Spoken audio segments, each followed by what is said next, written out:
تو اس لیے ایک تو اس بات پر متنبہ میں اپنے آپ کو پہلے اور اپنے واسطے سے دوسرے حضرات کو کرنا چاہتا ہوں کہ ہم سچی بات ہے کہ مفتی جو ہے وہ بہت بڑا منصب ہے، اتنا بڑا منصب ہے کہ علامہ نووی رحمۃ اللہ علیہ نے اور علامہ ابن قیم رحمۃ اللہ علیہ نے اس کو توقیع عن رب العالمین سے تعبیر فرمایا، توقیع عن رب العالمین، کہ جب کوئی مفتی فتویٰ دیتا ہے تو وہ در حقیقت رب العالمین کی طرف سے دستخط کر رہا ہوتا ہے۔ جو جب انسان سے پوچھا جائے کہ یہ چیز حلال ہے یا حرام ہے تو وَلَا تَقُولُوا لِمَا أَلْسِنَتُكُمُ الْكَذِبَ هَذَا حَلَالٌ وَهَذَا حَرَامٌ لِتَفْتَرُوا عَلَى اللَّهِ، اللہ تعالیٰ نے فرمایا کہ یہ انسان کا کام نہیں ہے جو یہ کہے کہ یہ حلال ہے یا یہ حرام ہے، یہ کام تو کس کا ہے؟ اللہ جل جلالہ کا۔ اگر ہم یہ کہہ رہے ہیں کہ شریعت میں یہ حلال ہے تو ہم رسول اللہ جل جلالہ کی طرف سے نائب بن کر، اس کے وکیل بن کر ہم دستخط کر رہے ہوتے ہیں، تو یہ توقیع عن رب العالمین ہے۔ یہ تو در حقیقت اتنا نازک کام ہے، اتنا نازک کام ہے۔ حضرت امام مالک رحمۃ اللہ علیہ جیسا شخص، جو میں نے چاروں فقہ کا مطالعہ کرنے کی کوشش کی ہے، خاص طور سے جب میں فقہ البیوع لکھ رہا تھا اور تکمل فتح الملہم لکھنے کے دوران بھی چاروں فقہوں کا جائزہ لینے کی کوشش کی، جس قدر تدقیق امام مالک رحمۃ اللہ علیہ کے مذہب میں نظر آئی کسی مذہب میں نہیں ہے، جتنی تفریعات ان کے مذہب میں نظر آئی اور کسی مذہب میں نہیں ہے۔ لیکن وہ فرماتے ہیں امام مالک رحمۃ اللہ علیہ کہ جب تک مجھے 70 اپنے وقت کے علماء نے اجازت نہیں دے دی اس وقت تک میں نے فتویٰ دینا شروع نہیں کیا۔ 70 علماء وقت نے جب یہ کہہ دیا کہ ہاں تم فتویٰ آپ دے سکتے ہو تو میں فتویٰ دینے کے لیے بیٹھا، اور اس کے باوجود ان کو کبھی، میں نے کتاب میں نقل کیا ہے کہ ان کو کبھی لا ادری کہنے سے کبھی کوئی شرم نہیں محسوس ہوئی۔ اتنا بڑا امام، ان کے ایک شاگرد کہتے ہیں کہ میں ایک مرتبہ بیٹھا ہوا تھا تو لوگ آ رہے تھے، سوالات کر رہے تھے، پوچھ رہے تھے، تو ہر ایک سوال کے جواب میں کہہ رہے تھے لا ادری لا ادری۔ تو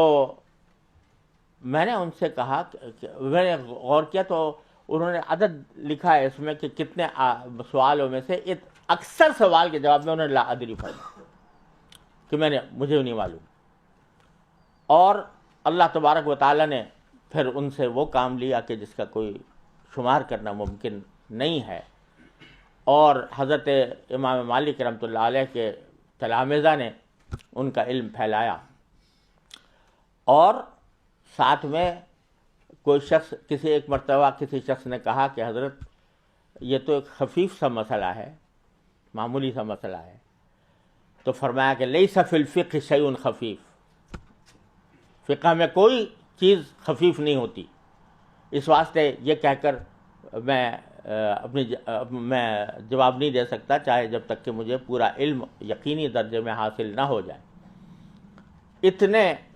بحر زخار ہونے کے باوجود ان کی احتیاط کا یہ عالم تھا۔ اللہ تبارک و تعالیٰ اپنے رحمت سے ہمیں اس خطرے سے کہ جب کوئی شخص مستفتی بنتا ہے، سوال کرتا ہے، تو بزرگوں نے فرمایا کہ وہ مفتی کو جواب دینے والے کو اپنے اور جہنم کے درمیان ایک واسطہ بناتا ہے، اپنے اور جہنم کے درمیان ایک واسطہ بناتا ہے کہ میں جہنم میں نہ جاؤں، جو کچھ ذمہ داری ہے وہ اس شخص کے گردن پر ہے۔ امام محمد رحمۃ اللہ علیہ سے پوچھا گیا، امام محمد بن حسن شیبانی رحمۃ اللہ علیہ سے، کہ آپ کو ہم ہر وقت دیکھتے ہیں کہ فکر مند رہتے ہیں، مغموم رہتے ہیں، تو اور ایسا جیسے کوئی آدمی حشاش بشاش ہوا کرتا ہے، اس طرح کی کیفیت نہیں ہوتی۔ تو یہ میں نے اپنے والد ماجد رحمۃ اللہ علیہ سے سنا یہ بات کہ امام محمد نے جواب دیا کہ ما بال رجل جعل الناس عنقہ قنطرۃ الی الجنۃ والنار، کہ اس شخص کا کیا حال پوچھتے ہو جس کی گردن کو اللہ تبارک و تعالیٰ نے جہنم اور جنت کے درمیان لوگوں نے اس کو پل بنایا ہوا ہے، اس پل سے گزر کے وہ جنت میں جاتے ہیں، اور ساری ذمہ داری اس گردن کے اوپر ہے جو قنطرہ بنی ہوئی ہے، پل بنی ہوئی۔ تو ایک طرف تو یہ عالم ہے ان حضرات کا، امام مالک کا، امام ابو حنیفہ کا، امام شافعی کا۔ حضرت امام شافعی رحمۃ اللہ علیہ فرماتے ہیں کہ جب بھی کوئی شخص مجھ سے کوئی مسئلہ پوچھتا ہے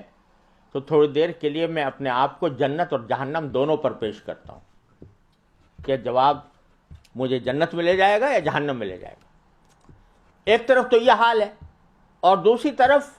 فتویٰ کو ایک آج کل ایسا بنا لیا گیا ہے کہ ہر ایک آدمی مفتی بننے کے لیے تیار ہے۔ میری رائے ہے،